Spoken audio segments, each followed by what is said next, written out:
Ahoy folks, and welcome to the third and final part of this in-depth discussion on Hyrule Warriors Age of Calamity. I'm your host Tris, and I'm joined by my good friend Shane, who runs ShaneBrained and Warriors Dojo. Make sure to check out parts 1 and 2 if you haven't already, as we jump right back into it here. Of course, there are spoilers in this video. With that out of the way, sit back and enjoy the rest of this discussion. So now we're on to the secret characters. So these are the ones that you don't get at all through the story. You have to go, side questing to get them. And we start with the Great Fairies. This is a really interesting take on them because it's not one Great Fairy, it's all of the Great Fairies. And that plays an important role because whichever one you have out, they'll have a different unique action. Have you've hit the, did you hit the 100% reward in this game? Okay. I've done a lot of experimenting with the Great Fairies, and I have them figured out now. Okay.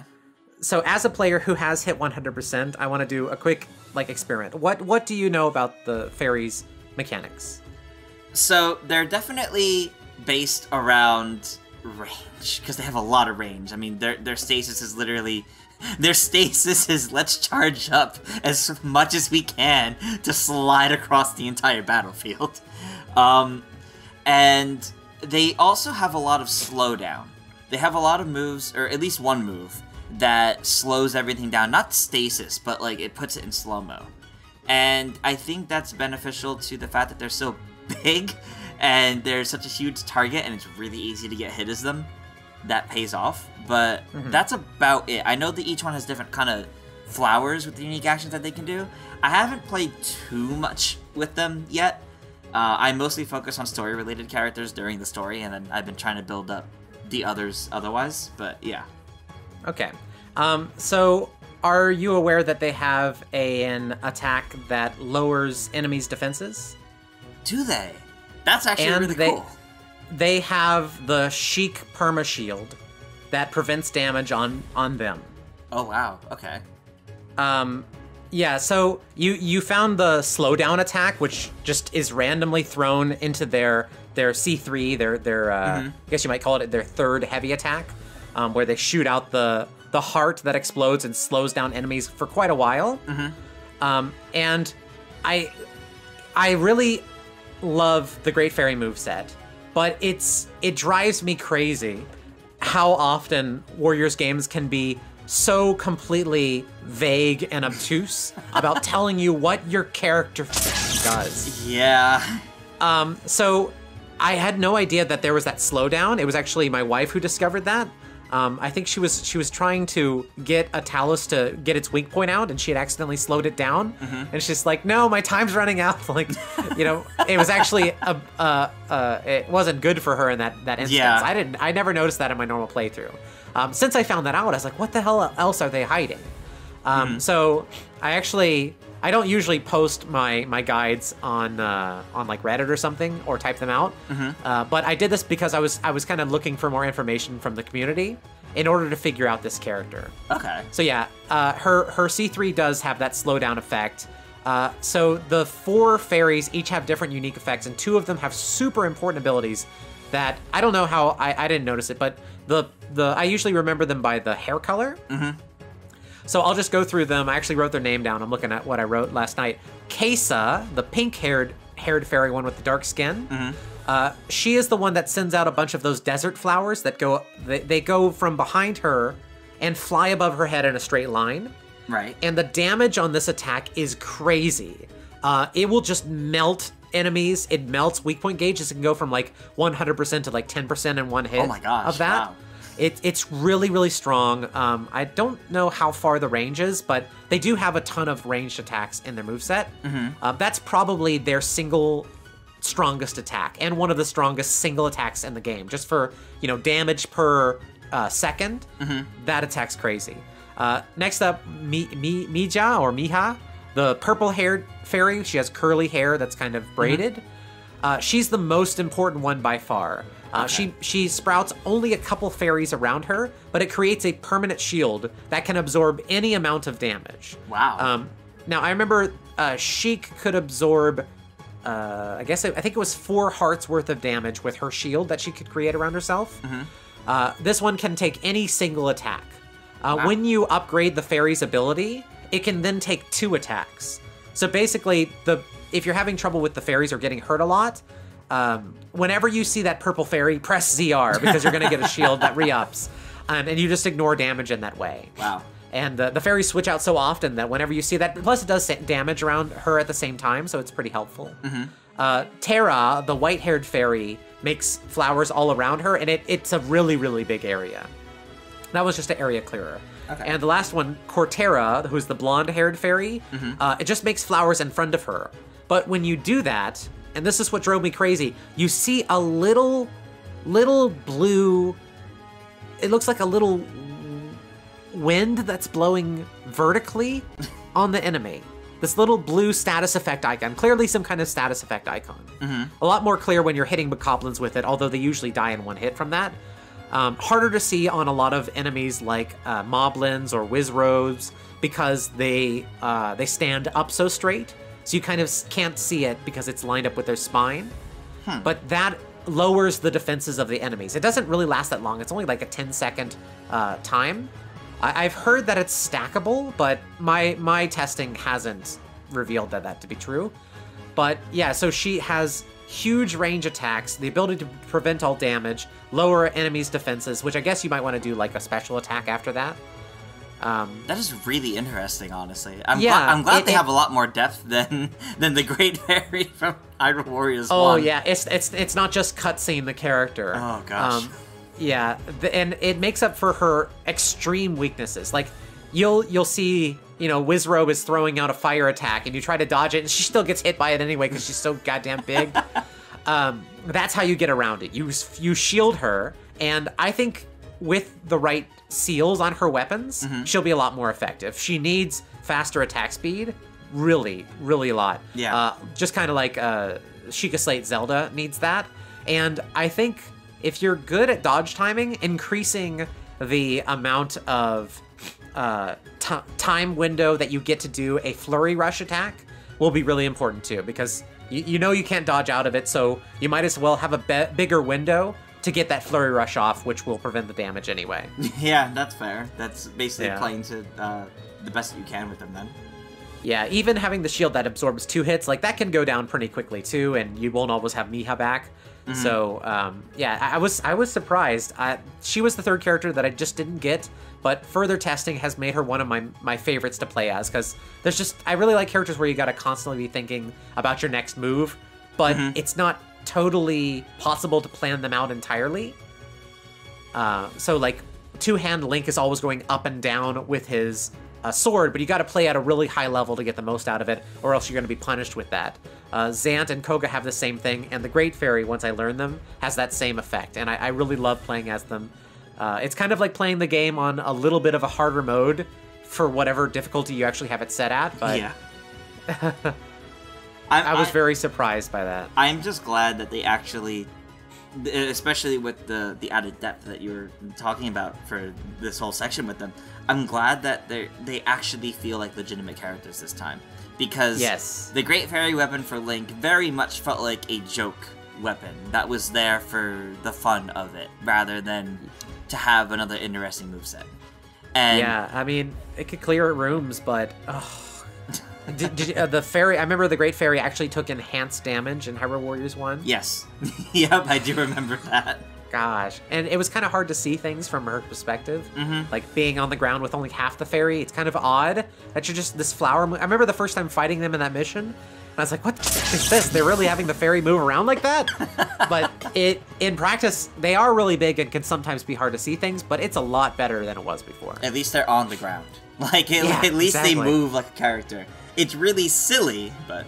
I had to figure out where I was with the Hyrule Warriors 1 fairy by looking at the bottom of her foot that was pointed straight down. Yep. Her natural stance had like the one leg up and the one leg straight down, so that was how I figured out where I was. Yeah.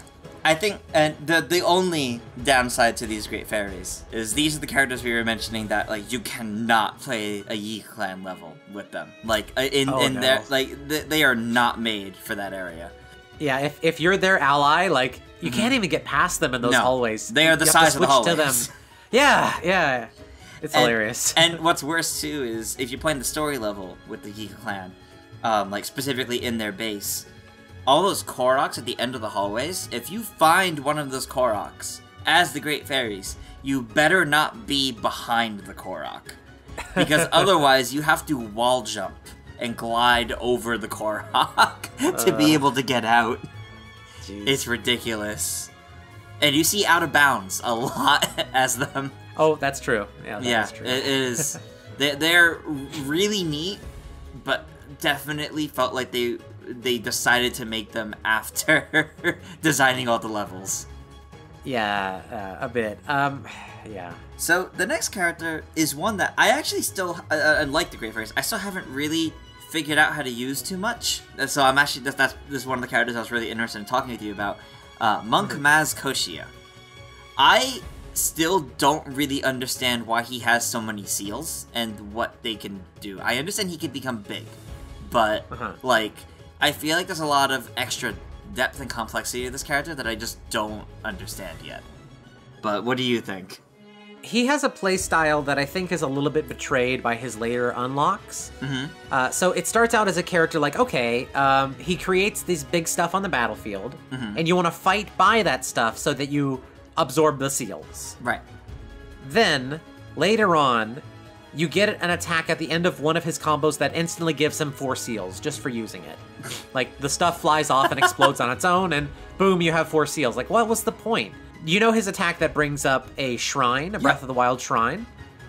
If you hit that with his giant form hammer, it takes 1 seal to use the hammer, but hitting that anywhere close, because it has kind of a shaking effect nearby where it hits, gives him 2 seals. Oh. So you can just smash, smash, smash, smash, smash, smash, smash, smash, smash, and repeat. So he doesn't... Once you get 1 seal, you have infinite seals, and he just smashes everything. Oh. I don't find it that engaging. I think he's super fun to play as, but it's kind of like too obvious what I want to do with him. Yeah. And I wish that his giantism worked differently. I wish it was more like the Youngling style, where you become giant for a time, and you have a strict time limit, but you can go really crazy on it. Yeah, like, I was surprised that, like, it's, oh, become a giant. Okay, oh, it's 1 attack. It's one attack, and that seems like a huge missed potential. Like, hold it down and then attack. Like, why not? Like, just hold ZR, and that uses up his seal slowly, kind of like... I mean, the seals themselves kind of look like the devil trigger in Devil May Cry. Like, just do that. Make it his devil trigger. Why not? Or his monk trigger. He's a triggered monk. So I feel like he's a lot of fun, but it's kind of half-baked for a moveset, and one of the ones that I'm least impressed with in terms of mechanics, because it's just too easy to cheat it. Okay, that's interesting. I definitely still need to play around with it to get a better idea of it. He's definitely one of the characters I've played around with the least. But I do think it's interesting that with a lot of these characters, so like a lot of people were worried that if they added a Sheikah monk that they would play too similarly to Impa, or that Rivali and Teba would play too similarly. But I'm really glad there's no repeated movesets here. Yeah, when I saw the other characters come in, I was like, oh, is Sidon going to be like Mifa? Or is Teba just going to be another Rivali? And I'm so glad that none of them are repeated, and all of them seem like they have proper thought put into them. Sometimes it's a bit of a miss, like with Monk Maz Koshia, but it's better than a lot of the movesets in Hyrule Warriors 1, where some were really good, some were fantastic, and some were trash. Okay? I learned how to play all of the movesets to a very high level in Hyrule Warriors 1, made guides on all of them, plundered, looked into all of their little depths.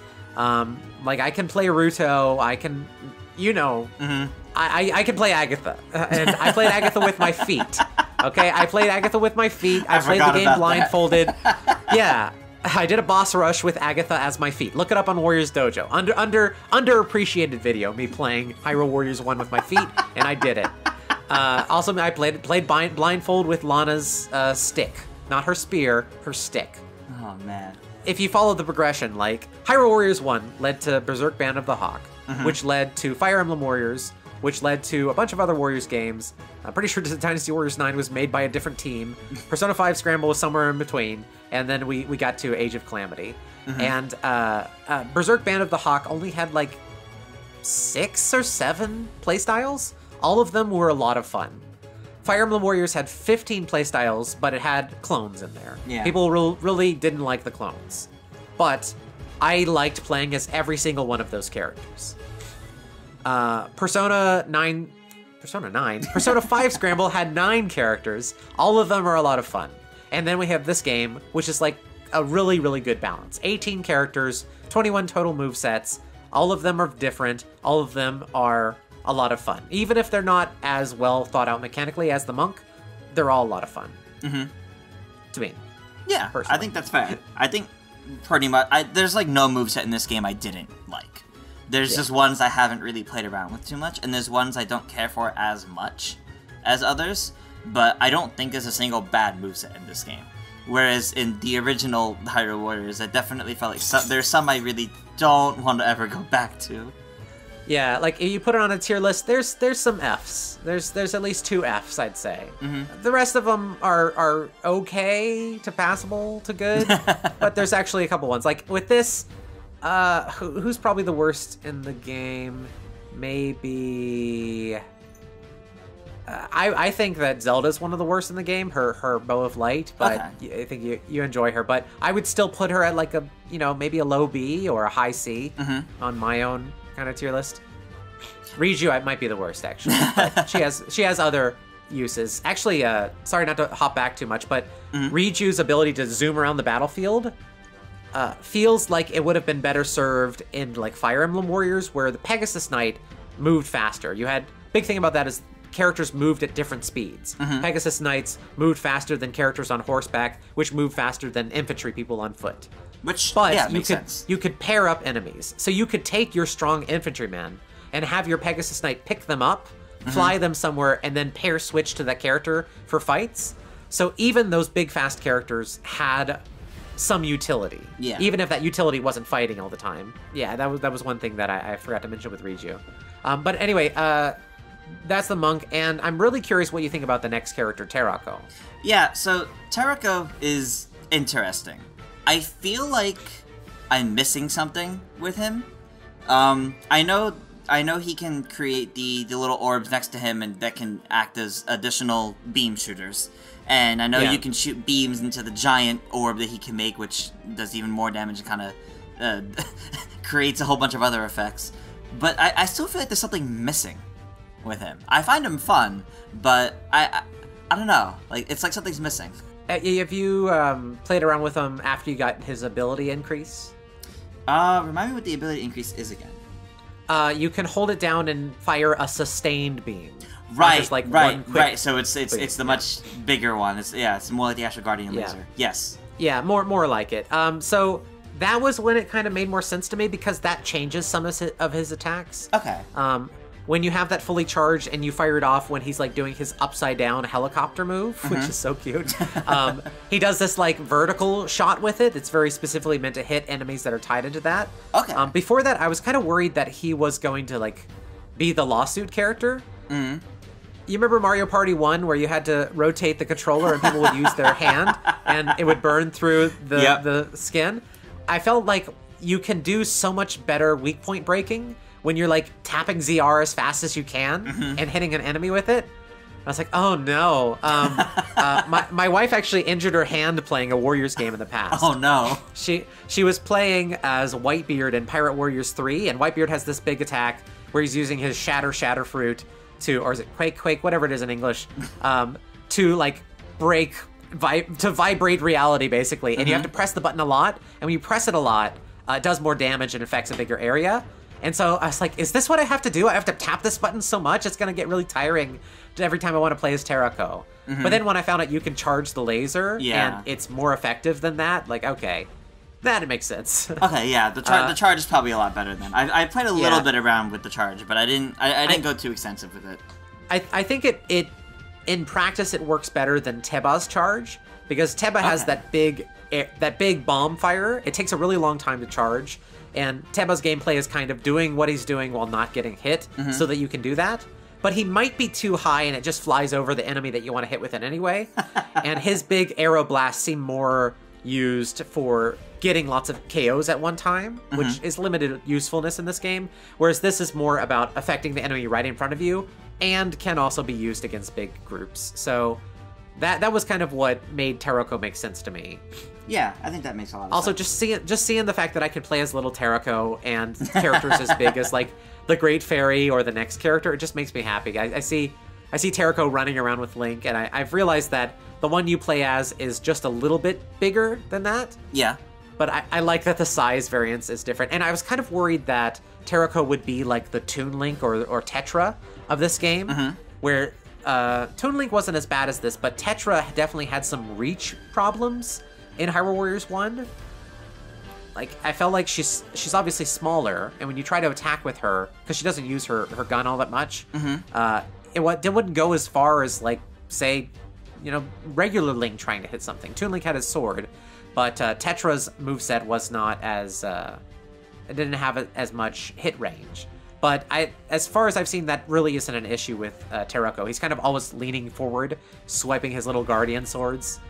Yeah, and I think that really complements him. No, but I'm glad the size of Terako isn't a problem, and the size of larger characters also isn't really a problem.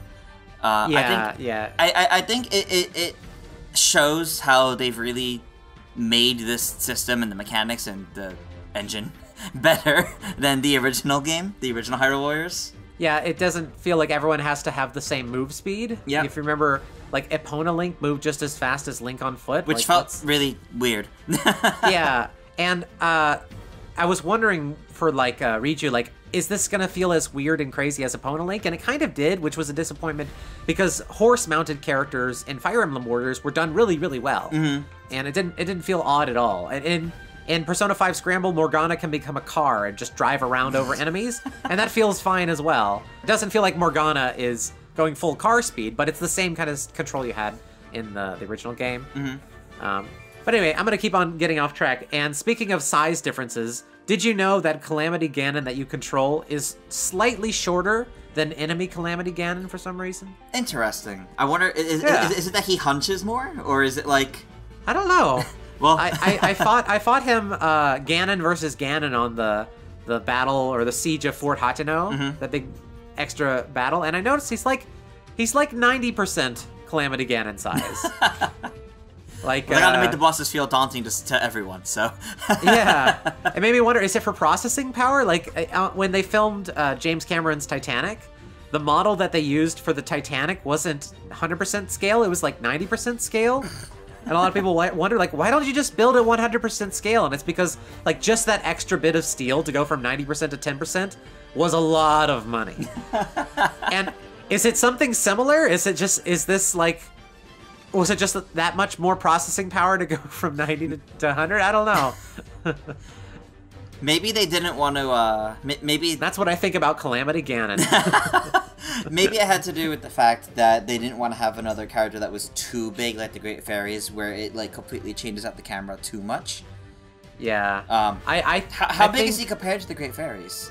I think he might be bigger, because when I'm fighting against the Talos, like, he's tall enough to be, like, his head is on par with that rock on their back. Oh, okay. Those things are really big. Yeah, that's fair. So, I think he's probably bigger than the Great Fairy. Well, maybe when the Great Fairy's out. I'm thinking when the Great Fairy's moving around in their little pod, but yeah, maybe when he's out, he's bigger. Hard to say, but I think Calamity Ganon is a fantastic character. It feels a bit like Ganon's Fury mode, but he's a playable character with the rest of them like Ganon's Fury should have been. I think, yeah, and I completely agree with that. I think my only issue with it really is that you get him so late, there's nothing to do with him. And that's more a matter of, that's more testament to they need to do DLC or something to add more. That is a little bit of an issue, but learning his playstyle, he kind of reminds me of, did you ever play Final Fantasy IX? I have not. Okay, well, they didn't have limit breaks in that game. They had a transmeter that as you dealt damage, eventually it would go over and your character would transform and have this powerful transformation, but you couldn't control if they did it or not. Just if you did enough damage or you did enough attacks, then it would just happen. You could be fighting, goblins and then suddenly turn into a god, and it's wasted on them. And Calamity Ganon kind of has that. Like, you really, really got to be careful when you're absorbing the malice energy when that bar is almost full, because it's hard to tell when it's going to go off. I almost wish they had an indicator like they did when, like, Dual Swords Ganondorf in Hyrule Warriors had his full charge, or Twilight Princess. Twilight Midna had her her bar would, like, flash when it was full. Well, she is the Twilight Princess, so that's fair, but yes. Yes. No, true. There we go. And one issue that I take with Calamity Ganon is if you're using him in a Blood Moon battle, it's almost hard to see him. Yeah, I actually just last night compared to this recording, I did the Blood Moon level of getting Daruk, and I'm like, wow, could barely see anything on Death Mountain. It's so red. He's very red. I really hope they can add in not just costumes, but things that just change their colors, like the 3DS DLC in Hyrule Warriors. Like, I don't think they could handle putting more full-body costumes in the Legends DLC costumes, so they just changed the colors, and of course I made that big series about costume connections and stuff. Yep. I hope they do that so I could just make him, like, purple or something instead of bright pink-red. I don't like his design all that much, the humanoid Calamity Ganon. I like this a lot better than either form of Calamity Ganon from Breath of the Wild, but it's still, I guess the best way to put it is unsettling. I guess I don't remember what he looked like at the very end of Breath of the Wild. He was like, but I think the big cloud pig is really awesome and really, like, I still find it intimidating when he's, like, flying around Hyrule Castle and that, like, pig face appears in the cloud. Yeah, I like that. That's what feels the most menacing, in my opinion. Yeah. When you look out on the castle and see that shit, it's so great. And I think that's really, and I think that's the best form that Calamity Ganon has taken. Because in the end of Breath of the Wild, when you actually fight him, he's like this weird, like, he almost looks like a giant bug. Because he has, like, 6 to 12 legs that are just, like, random, like, malice legs or guardian legs. He's just weird amalgamation of stuff. Yeah. And it was... Oh, is that the one on the field? No, the one the one in the field, it was, that was the one that you fought, like, in the Inner Sanctum in Hyrule Castle. And then, like, you fell into, like, the pit. I forgot all about it. And then the one in the field was the giant, like, pig Ganon. Which was a little underwhelming because he basically just stood there and took your hits. But yeah, what I like about this one is it feels the closest to Ganondorf that we'll get until Breath of the Wild 2. And it's menacing because it's like he has full control over what he can do because he has a humanoid shape now. I like him a lot. The only thing I don't like about him is his special attack. Or his weak point break attack. It's really slow. Yeah, they're really slow. Like, it's neat. He's gotta go through a whole thing. It's neat that they reference all the blights, but I kind of wish he had a different animation for each blight. Not let me go through all of them real quick. Well, not so quick, but Now, I don't know if we have too much more to say about Calamity Ganon, but I'm just curious. Do you have, like, a top 3 or top 5 playstyles that you just enjoy playing as? In terms of the characters, so I don't know if I'd be able to say specific playstyles of, like, types of characters, but for specific characters, off the top of my head, obviously I mentioned King Rome is one of my favorites, and I also really love Mipha and Impa. And if I had to add, so that's 3. If I had to add 2 more in there, I really do like Rivali and Teba, and they're rather similar in terms of the way I play them, which is mostly in the air, going for quick movements, which is also similar to Impa and Mipha. And I also just find it really satisfying to... I also just really love Sidon. I find it really satisfying to land the QTEs, basically, the quick time events with them. I almost wish I could turn off the indicators for them and just learn them. Like, they kind of get in the way of this cool character doing his cool stuff. Also having, like, a pro mode where, like, it like Batman Arkham Asylum style, where it turns off the indicators. Yeah, for me, it's got to be Link Two-Hand Sword and, let's see, Impa, definitely. Mifa, gotta be up there. And Mifa are both up there for us, which is good. Yeah. Learning the Great Fairies makes them very exciting to play, even though they are objectively not one of the best characters in the game to play as. And the last one, is it Koga? Teba's a lot to learn. Oh, Koga. This one might be the hardest to choose because Calamity, Ganon, Koga, and Teba get a three-way tie. Sorry, I'm gonna bitch. Okay, I'll choose. I think I'm gonna choose Teba. Okay. I find his playstyle fascinating and a lot of fun to plan ahead with. Those are my top 5. Yeah. I love the fact that this game did the champion ascendants or the future champions, whatever you want to call them. They did them better justice than the original Breath of the Wild did, in my opinion. Even Riju, who you were saying, both of us don't feel that she has the best moveset or anything like that. She's still fun, and their representation in this game, both through the plot and actual playstyles, definitely does them all better justice than Breath of the Wild. Yeah, it made me like all of them, even Yunobo. Yeah, exactly. Because I was going to say, majority of people who play Breath of the Wild, they loved Sidon and Riju, but most of them couldn't remember Yunobo or Teba's names. But yeah, this game... little baby face Trump hair Yunobo. I even like him. This game does them really, really nicely. And I think that's just a great testament to what they have here with Age of Calamity, because each character feels great, even the ones that aren't our cup of tea. And that also goes for just what they built here with this game. Like, this is very much like a step up from the original Hyrule Warriors, and that is not at all to put that game down at all, because as we both put when hundreds of hours into it.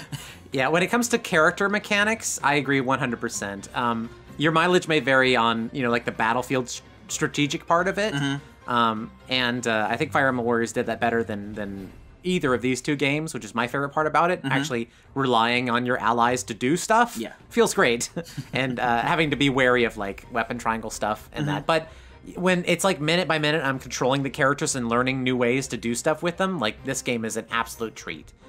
Yeah, definitely. So now that we've talked about all these characters, clearly put so much time in. Yep. I'd like to go ahead and kill my credibility by saying that I love all of the divine beasts. I like them a lot. I don't get tired of them. I've been doing every single one of them on my wife's playthrough. She has trouble seeing them.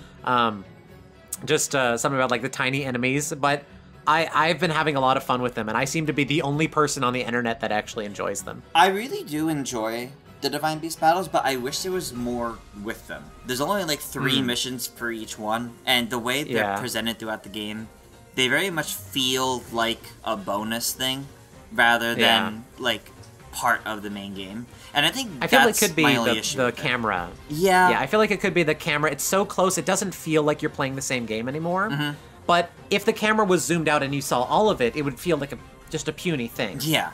I really do like the presentation behind them, because it feels like you're controlling this big, massive beast, this massive thing of power. It's great to, say, control Va Meadow and just take out a bunch of Hinoxes, for example. Like, when I play on harder difficulties, and you really, really got to up your game on those, and like use the shield effectively, and it basically, they come down to knowing what to use when. Except for is it not who's the desert one? Naboris. Naboris, that one you just rush forward and press ZR. That's it. You just press Y and then ZR. There's nothing enemies can do about that. I love majority of the Divine Beasts. Like, I actually just find them fun to do, and especially like after like going back and playing more of them. Like it really is just wishing I could do more levels of them to get me like it better. I still don't like Varadania, though. The Varadania, I think, is the gecko one. He's probably the worst, just because he doesn't have a shield. He has to catch stuff. And he can't catch everything. It's very specific what he can. And if he does catch stuff, he's got to go through the whole animation. I think it's actually hardest to see where you are with him. Because he's down low, and he's got things where he has to like climb a mountain and stuff. Like Varuta, I feel is slow, but works very well. The kind of like camera mode attack that they have is kind of fun to use. And Va Meadow, I think it almost feels like what Star Fox Zero should have felt like in some ways. Like you're controlling the Great Fox. That's what it feels like. Or playing as Millennium Falcon, where you got to go, you know, upwards view, bottom view, and you have a variety of attacks. I really like that one a lot. Although it can really kick my ass on some. It makes sense that it feels like Star Fox when you're playing as Falco. No, I think it's the last Vom Meadow level gave me so much trouble. It's tricky, and that time is tight. Yeah. There's so many Lionels shooting at you too that like you just need to shield and go over them. Like you can't even like with all the Lionels and Guardians together. Like you obviously take out as many as you can, but like there were so many times I was like, I'm just gonna shield and I'm just gonna glide over them, ignore them for now. I'm not gonna try shooting at them because I will die. Yeah, yeah. I was thinking about doing a very hard mode stream, and honestly, that's one of the things that I'm most afraid of is the Divine Beast battles, because at that level you got to be really, really on it. They're tricky. They're tricky. Yeah, they can be tricky. All right. Well, I think since we've been going for over 2 hours now. Yeah, the Shane Trist podcast has to come to an end eventually. I think the editing might trim it down a little bit, but we'll see. It's time to ask like the golden question to close this out. Then, okay. Do you feel that this is a proper Warriors title successor to the original Hyrule Warriors? Do you feel it's worth it for Warriors players to play this game? Yeah, of course. and I mean, you're implementing the most popular Zelda and one of the most popular games on the Switch, and really paying homage to it. Unlike the first Hyrule Warriors, they have less to pull from, but when you think about it, they actually have a ton to pull from, because Breath of the Wild was so fully imagined. It had its own issues, of course, but that world is definitely my favorite version of Hyrule. And then into that, you're implementing some of the most developed mechanics of the Warriors franchise, which just keeps on getting better and better. People always think back to like Dynasty Warriors 3 days, PlayStation 2 Dynasty Warriors, where it was just, they call it a button masher, you know, it's just a hack and slash. It's not really a hack and slash game. Like there's a lot more to this combat. Like I was giving that example with Link, with, you know, stasis freezing the enemy, backflipping, hitting in the head. It's very much an action game now, that does definite service to the Warriors series and the Zelda series, and Breath of the Wild especially. It adds a lot to the experience. Like we're saying, it improves the standing of many of the characters, especially the future characters who almost seem like they shouldn't be there, until it just makes a really fun dynamic for when you realize that this game is going in its complete own direction.